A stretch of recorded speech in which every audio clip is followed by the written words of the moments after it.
Halimbawa, yung coffee table book na ang halagay 3.5 million, wala namang question doon sa pagbibida, perhaps no, sa ilang pong mga accomplishment ho ng inyo pong Opo. opisina, pero Yes yung po. pagbibida sa mga taong namamalakad ng PhilHealth, ngayon pa lang po, matindi na ho ang pagkontra. Ano po masasabi niyo ron? Ano bang kaibahan po sa reserve funds at investment reserve fund, Doktor? Kasi po ang binabanggit, di ba, ng mga mambabatas po na nagdesisyon nga dito po sa pag-zero ho subsidy ay dahil daw po malaki ang reserve fund ng PhilHealth. Inyo na ho ba na-kumpirma, Doktor? Ilan po ulit? 431 billion. Inaamin po ninyo na ang inyong insurance contract liabilities ay aabot sa 1.15 trillion pesos 2023 pa lang. Gagastos daw po ang PhilHealth ng 138 million pesos nung una para sa Christmas party, pero kinalaunan klinaro po ito ng PhilHealth mismo. Sinasabi this is for the 30th anniversary.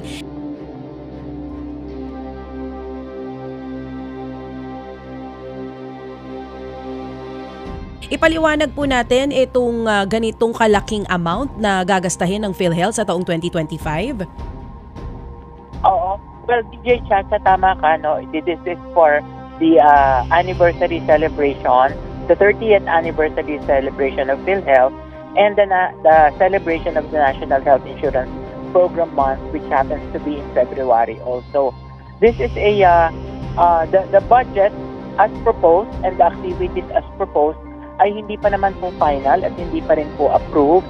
But that is a budget for the whole corporation para po sa lahat ng regional offices and lahat ng LEO offices, and the celebration po kasi is planned to be done the whole year, at ito po ay celebration para hindi lang sa mga PhilHealth employees but to include the members, the employers, and the other stakeholders like the hospital providers, kasi po may mga activity ng visitation to the hospital, to the patient, employers forum, and of course yung po mga members na bibisita sa ating mga opisina during the time. So, again, yes, it's a planned activity po, but again, hindi pa po siya final and hindi pa po approved. The event will be on February, nabanggit niyo po. Ilang araw na event po ito, sir, na paggagastahan natin ng ganito kalaki na pondo? Gaya po na nabanggit ko, the activities po are for whole year round, but the main is on the February, which is the National Health Insurance Program Month, na kung saan nakapaloob po yung ating mismong anibersaryo on Feb 14. Pero yun pong celebration ay mangyayari sa buong taon. May nabanggit po kayo kanina, hindi lang ito for employees, nabanggit niyo po even for members. Paano po iyon? Paano po magiging parte nitong celebration na to yung members ng PhilHealth? Well, katulad po nung pagpunta, halimbawa, yung mga miyembro po natin na pupunta at magkakaroon ng transaksyon sa PhilHealth, dyan po mapapabigay yung pong ating dyan sa listahan ng mga giveaways or tokens po. Yan po ay para po sa kanila, and magkakaroon din po tayo ng mga activities katulad po ng mga fora na kung saan ang ating po mga patients and members and different types of members ang ating pong iimbitahin, at katulad din po ng ating mga employers. Makikisingit lang ako, Doktor, ha? At siya, ano? Yes, Apo. Doktor, ano ho ang ibig sabihin ng HO tsaka PROs dito po sa project description po ng inyong gastusin? Yun pong head office, Yun. yun pong HO, Okay. yung PROs po, yun pong PhilHealth Regional Offices. Ayun, okay, para malinaw tayo. Doktor, ito kaninyo ay hindi pa po approved? Yes po, those are proposed because those budget po are part of the corporate operating budget for 2025. At yun pong corporate operating budget ay hindi pa po naaprubahan. Kasi po ngayon ay December 16 na. Hanggang ngayon po, yung corporate budget nyo hindi pa po naaprubahan. Sir, di ho ba maaga po tayo naghahanda ng budget po for the year the year after nga ditong inyo pong kasalukuyang budget? Actually today po, today December 16, magkakaroon po ng board meeting and bank, at naka-agenda po doon ang corporate operating budget. So as in ngayon pa lang. So, pati po itong issue ng zero subsidy, nasa agenda na po ba today? Well, yun pong zero subsidy, yan naman po ay iniintay na rin lamang natin. Kung yan po ay maaprubahan at maisa sa batas, siguro po ay mapapag-usapan, pero again, yan po ay iniintay na lang natin yung magiging desisyon kung talaga maisa sa batas. Opo. And ang gaya po ng nabanggit natin ay tayo naman po ay nag-assure na patuloy po tayo makakapagbigay ng benepisyo at makakapagpapalawak ng ating benepisyo. Okay, sige. Mamaya na natin pupuntahan yung pagpapalawak ng inyo pong benepisyo. Balikan ko lang po itong inyo pong anniversary proposed budget. Sir, sir, mawalang galang lang po ha, kasi ang Yes, tanong po nung iba ay iginagalang naman po natin yung pagdiriwang ng mga anibersaryo, no? Opo, wala ko namang problema yung misa, kung misa man yan, ilang pong mga pagkain, kung kinakailangan. Pero ano ba daw ho ang parang dapat nyong ipagdiwang gayong ang ibinibigay na serbisyo po ng PhilHealth ngayon sa mga miyembro ay hindi po namin pinagdiriwang. Bagkus ay ikinalulungkot namin ng mga miyembro po ng PhilHealth. Well, ikinagalang po natin yung mga sentimiento at yun din pong mga karamdaman or nararamdaman ng pong gaya ng inyong binabanggit.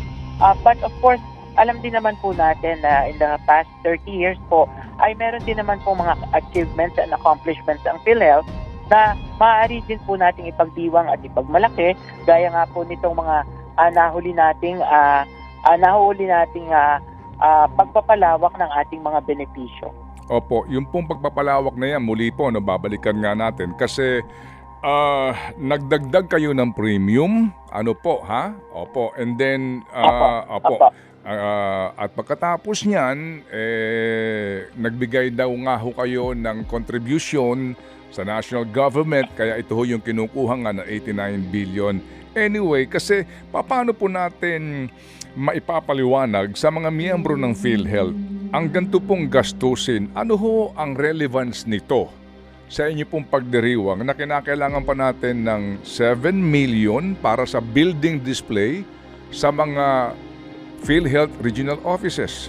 7 milyon. Special tokens for employees and giveaways, kasama po dyan ang mga payong sa 7.9 million. Meron din po kayong gala night sa inyong main office na 4.4 million at doon gala night ninyo sa mga probinsya at sa regional offices po ay 13 million. Meron pa kayo sports meet na 32 million pesos. Sa gitna nga po ng kakulangan natin sa benepisyong ibinibigay sa mga miyembro sa ngayon, sir. Paano ho natin ito maipapaliwanag na kinakailangan yung gumasta ng pagkalalaking halaga sa ganito pong aktibidad na hindi naman po ganong kagandahan ang inyong imahe? Well, gaya nga po ng nabanggit ko, Manong Ted, yan po ay mga proposed activities at hindi pa po naaaprubahan. So siguro naman po ayan ay dadaan pa rin, of course, sa evaluation, especially kasama nga po yun sa ating sa COB. And hintayin po natin kung maaprubahan itong mga proposed activities na ito. Gaya nga po rin ng nabanggit ninyo, this is a milestone year for PhilHealth kasi 30th year na po natin ito kung kaya't nagkakaroon po tayo ng mga proposed activities for that. Pero gano'n na rin nga po dahil sa mga pangyayari ay I'm pretty sure it will also be scaled down. Opo, yes. Doc, ako po'y humihingi ng pangunawa. Sorry po sa ating katanungan. Baka masakit pakinggan, pero yun din po naman po ang sentimiento ng ilang po mga miyembro. Opo. Doktor, sino po ang nagpanukala nito? Ito hong listahan na ito. Sino po? Ito ba'y lupon? Sino hong mga nag-aral nito? Well, there is a anniversary committee po na binuo para po sa pagpaplano ng mga activities. Opo, kasi po sir, halimbawa yung coffee table book na ang halagay 3.5 million. Sir, hindi kasi ito madaling magpagawa. Meron na ho ba itong dummy? Meaning, meron na ho ba itong artikulong na isulat? May mga nakuna na ba ng pictures dito? itong coffee table book na ito kasi po ito ini-schedule ito. Kumusta po ito? Opo. Well, again, lahat po ay nasa preparation pa. Pati po, kasi nga po, hindi na pa naman yan sigurado kung matutuloy and hindi. And because of the amount, it will undergo the procurement law. And for procurement po yan. Pero, yun pong meron tayong mga departamento katulad po ng communications and marketing that will be responsible in doing those and in preparing for the articles, the pictures, and kung paano po i-layout yung tinatawag na coffee table book kung mapapayagan. Okay, kasi nga po dito sir, hindi ho may tatanggi no, na ang magiging laman ng mga ito ay papuri sa mga opisyal ninyo, particularly po siguro kay Mr. Ledesma. At hindi naman may tatanggi din ngayon para lumalakas ang panawagan sa kanyang pagbibitiw o kaya po siya tanggalin sa pwesto. Kaya po parang sa pananaw nga po ng iba, ibibida po, wala namang question doon sa pagbibida, perhaps no, sa ilang pong mga accomplishment ho ng inyong pong opisina, pero yung pagbibida sa mga taong namamalakad ng PhilHealth, ngayon pa lang po, matindi na ho ang pagkontra. Ano po masasabi niyo ron? Well, again, we recognize all the comments or even complaints of several sectors of the society po. And again, gaya nga po ng nabanggit ko, lahat po ng ito ay nakaplano pa lamang. At hintayin po siguro natin kung anong magiging final approval, approved activity. Para po, yun din po yung talagang may papatupad po natin. Opo. May tanong ko ba dyan, Chuck? Kasi ako'y mag-iiba na ako ng paksa. Okay, sige, ito. Okay, can you guide us, yes, Doktor? Matapos pong ating interview kamakailan lamang, una, ano bang kaibahan po sa reserve funds at investment reserve fund, Doktor? Manong Ted, pasensya na po because I am not so familiar. Hindi po ako finance person to respond to that. Okay. Siguro po I could go back. Opo. I could go back and answer niyo po ng mas tama po. Opo, sige po. Baka lang kasi magkamali po ako. Opo. Pero Doktor, kasi po ang binabanggit, di ba, ng mga mambabatas po na nagdesisyon nga dito po sa pag-zero ho subsidy ay dahil daw po malaki ang reserve fund ng PhilHealth. Inyo na ho ba na-confirma, Doktor? Ilan po ulit? 431 billion? 431 billion po yung ating investment and reserve fund. I mean, surplus fund and reserve fund. Are you sure the word is surplus? Yun po yung ginagamit ngayon ng mga tao na nagsasabi na meron po tayong surplus or excess fund.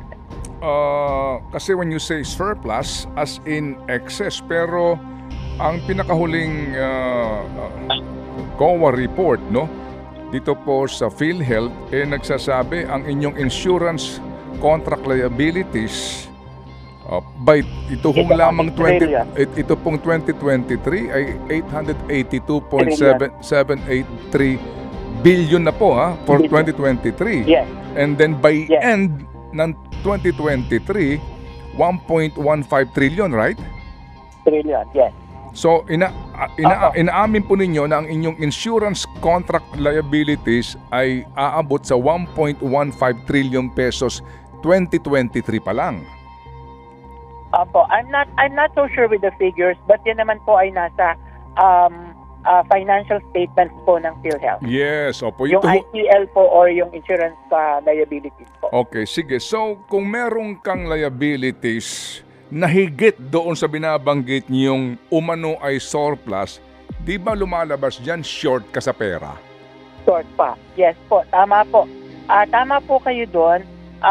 Actually, kung titingnan po natin yung buong figures, and kung isasama po natin yung ICL na tinatawag, yung pong nabanggit nyo na billion or later on ay magiging trillion na, ay ganun po yung atin magiging feature sa actuarial projections po.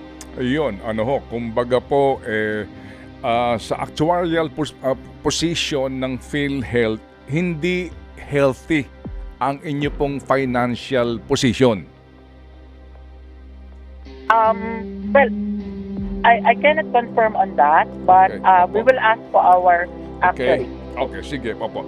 Anyway, so sir, sa sitwasyon na ito, na tinanggalan po ng subsidy na for 2025 ang PhilHealth at nangangako pa rin ang PhilHealth, na itutuloy ang mga programa at papalawakin pa.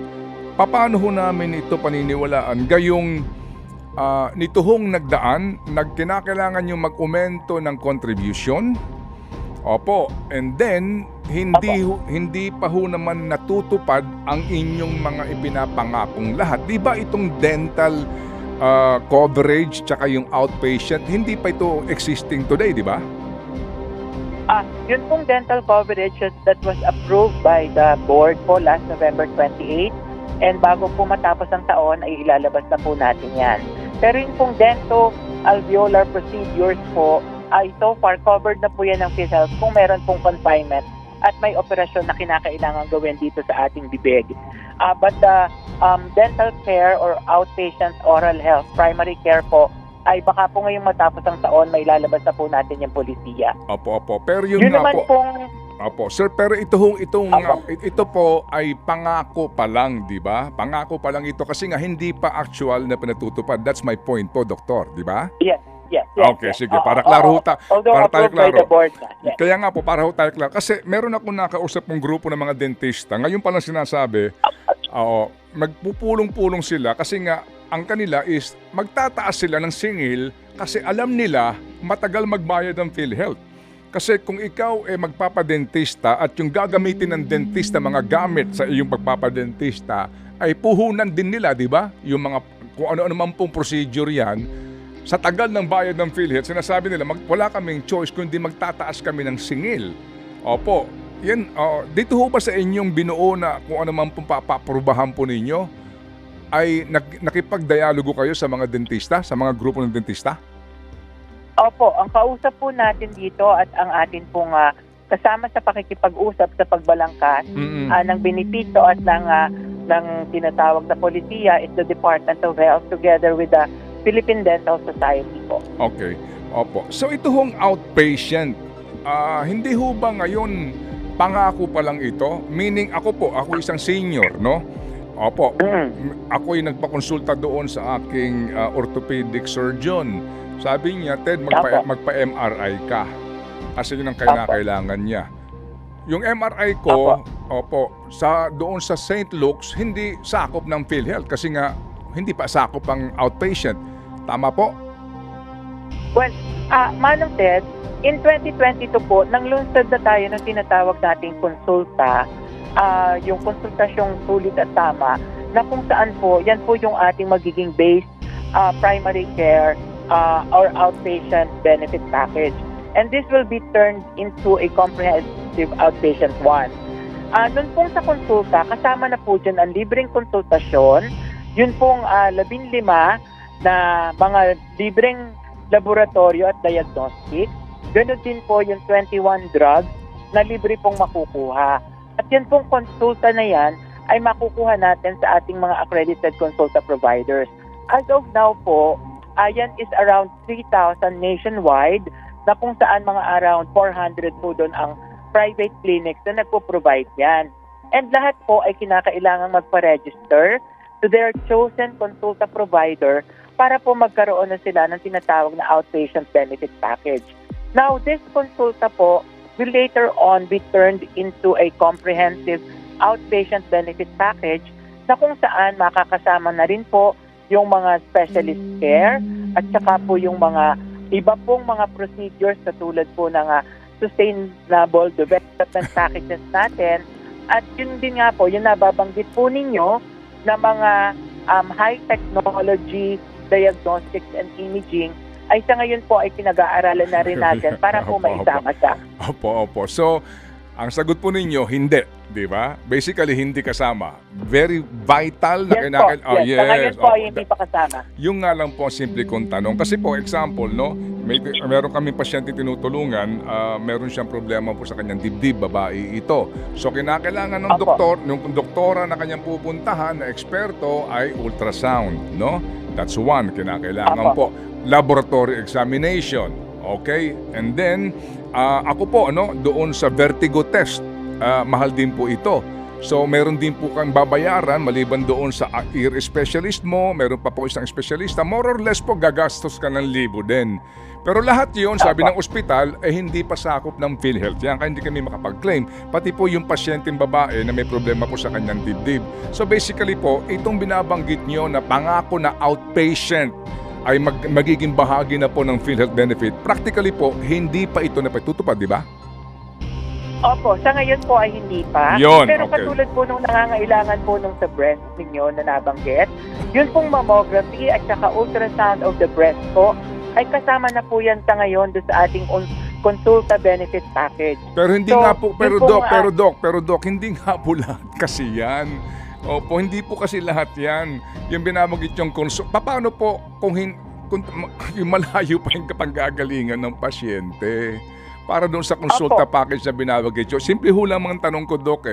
Ito pong ipinapangako ninyo, pangako pa rin po ito. Hindi pa ho talaga ito na patutupad. Yun po naman po ang basic po ng katanungan, Doktor, di ba?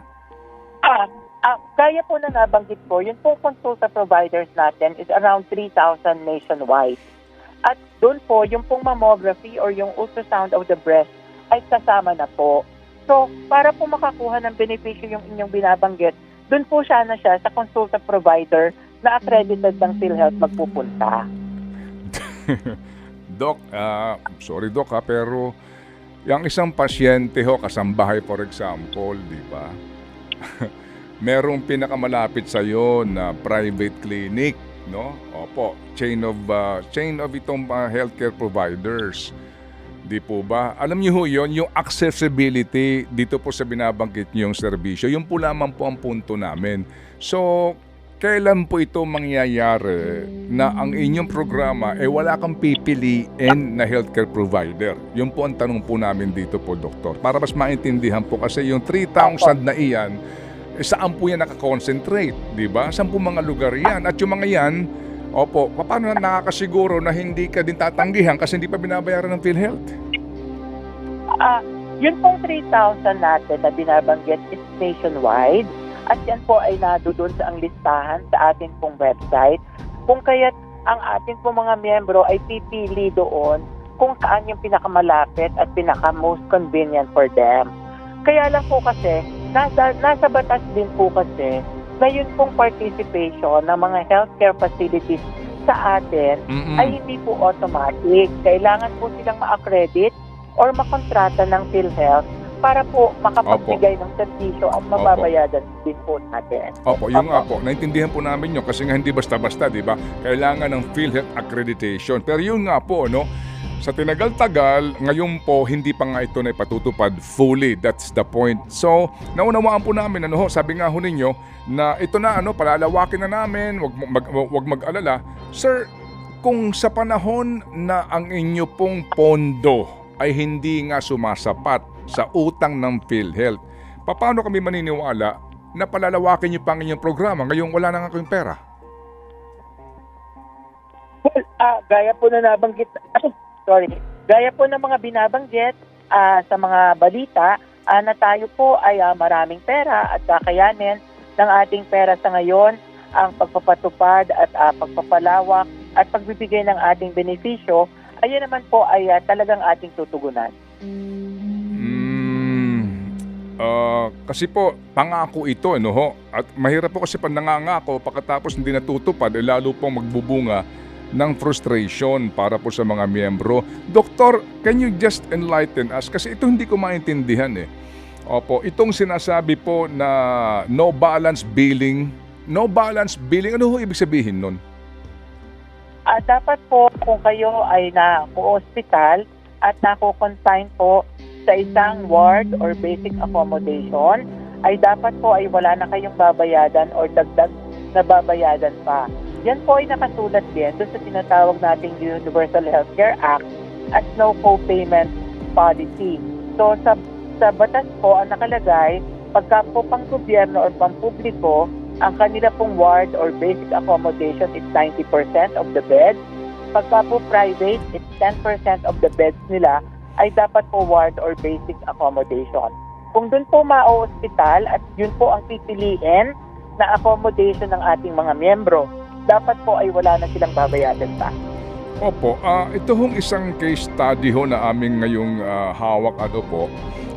Siya po ay dati beneficiaryo ng miyembro ng PhilHealth. Namatay yung mister niya, so siya na po ang pumalit mag-contribute bilang direct contributor siya. Siya mismo nagbabayad ng kanyang premium. Siya po ay sumailalim sa maselang po na triple heart bypass, no? Dito po sa heart center. Of course, kasi nga po ito'y maselan, hindi ka naman pwede po na, di ba, isama sa ibang mga pasyente, di ba? Kasi nga po, delikado ma-infeksyon ka, di ba? Opo. Yung pong total bill niya, 709,000 mahigit. Pero ang PhilHealth lamang na ibinawas ay 27,300. Ano ang mga paliwanag po dito? Hindi siya nag-iisa, ha? Opo, ano ang mga paliwanag dito? Bakit ganito po lamang kaliit? Despite na siya po at ang kanyang asawa direct contributors po sa PhilHealth, bakit ganito lamang kaliit po ang benepisyo sa PhilHealth? Opo. Well, Manong Ted, ay sa ngayon po, hindi ako makakapagbigay ng mismong evaluation. Siguro po, baka kailangan ko po or makita, may padala niyo po sa amin. Hindi, pero ano po ang rule of thumb dito ng PhilHealth? Kasi po hindi siya nag-iisa eh. Opo, kasi po marami na, no. Ultimo si Attorney Mel Santa Maria, ganoon din po, no, na-confine din siya. Yun din ang sinasabi niya. No, bakit ho ba kapag po ito ho Philippine Heart Center, bakit ho ba kapag ang lalaki ng bill, napakaliliit lamang ng bawas sa PhilHealth? Ano ho ba ang rule of thumb dito basically po? Regardless po ito, wag ho natin puntahan yung mga binanggit ho ninyo na no balance billing policy. Ano ho ba ang rule of thumb dito? Paano ho ba, Doktor? Ang babayadan po natin ay kung halimbawa na operahan, kung ano pong klaseng procedure, meron pong nakasaad na pakete ang bawat procedure po. Kung ito naman po ay medical, meron din pong nakasaad na pakete na babayadan po natin dito. So yun po ang rule po. Yun. So yung nga po din Doktor, kasi bakit po sa tinagal-tagal ng panahon at kung sinasabi nga nung una ang impresyon ay binibigay sa bayan ay ang daing pera ng PhilHealth, bakit po kapag malaki ang gastusin at major ang operasyon, halos 20 mil lang ang ibinabawas? Yung po hindi namin maintindihan dito, Doktor. Bakit po kaya ganon? Kaya ang ibang tao nagmamakaawa sa politiko para makakuha ng guarantee letter. Well, kaya nga po, gaya nga po ng nabanggit ko, ang pamamaraan ng pagbabayad natin ay nakapakete po kung ano ang klase ng operasyon na ibinibigay or kung ano ang klase ng gamutan na binibigay. Kung kaya't ngayon po tayo ay nagre-review nitong pong ating mga case rates na ito para po mas matagunan natin yung ating mga tinatawag na kung halimbawa mas catastrophic yung cases, ay mas malaki po yung pakete na maibibigay natin. Katulad po ngayon, tayo po ay nagkaroon na ng ating mga review ng ating mga benepisyo. Example lang po ay yung pong ating pulmonya na dati ay 32,000 na binibigay natin. Ngayon po ay 90,000 na because napakalaki na nga po ng ginagastos sa pulmonya. Para po naman sa example ng ating mga operasyon, katulad po ng ating kidney transplantation, na ngayon po ay tataas na po at mas tataas na ng 100,000 yung ibabayad natin para po sa isang kidney transplantation. So, since 2023 po, tayo ay nag-review na ng ating mga cases pero hindi pa po ito lahat at meron po tayong mga priority. Okay, sige po. So ito ho na lamang po sa panghuli. Uulitin ko lang yung tanong. Opo. Sa panahon po nga na ang pondo ng PhilHealth ay limitado at dito po sinasabi nga kay na amin mismo ninyo na ang inyo pong liability ay palaki ng palaki at nabawasan pa kayo ng subsidiya galing po sa national government. Paano ho kami maniniwala na tututuhanin ng PhilHealth ang mga pangako nila? Well, gaya po ng nabanggit ko, Manong Ted, I am not so abreast with the ICL or dun po sa liability. Yun pong binabanggit natin na insurance liabilities on how to treat that. But syempre, pero tama po, yan po ay nakasulat sa ating FS at nado dun sa COA audit. But sa ngayon po, ang ating pong maipapangako at maya-assure is patuloy po ang ating pagbibigay ng benepisyo at patuloy rin po ang pagpapalawak ng ating benepisyo. Katulad nga po ngayon, December 16 sa board, ay meron pa rin po tayong proposed benefit package enhancement and improvement na sana po ay maaaprobahan din po ng ating board. Sige po. So, Dr. Pargas, kami po ay muli ho tatawag sa inyo. Sana po hindi ho kayo magsawa po sa aming tawag kasi po malaking bagay din po ito na aming napapakinggan po ang panig po ng PhilHealth sa mga importanteng isyong ito. Opo, at balitaan niyo po kami. Opo, ito na lang ho pala. Meron na ho ba kayong bilang doon po sa mga indirect contributors po na maapektuhan? Meron na ba kayong bilang noon? Yun pong, gaya po na nabanggit ko, Pareho pa sa din? ngayon po yung nakaregister. Gaya po nung nabanggit ko, yun pong nakaregister sa atin ngayon, na indirect beneficiaries is around 26 million. Opo. 15 million plus of that are the principal members and around 10 million are the dependents po. Okay, sige po. Sige, salamat po muli. Sige po, sa uulitin po, kami po yung makikibalita kung ano po ang desisyon ng board dito po sa inyo pong proposed na gastusin para sa inyo pong anibersaryo, sir.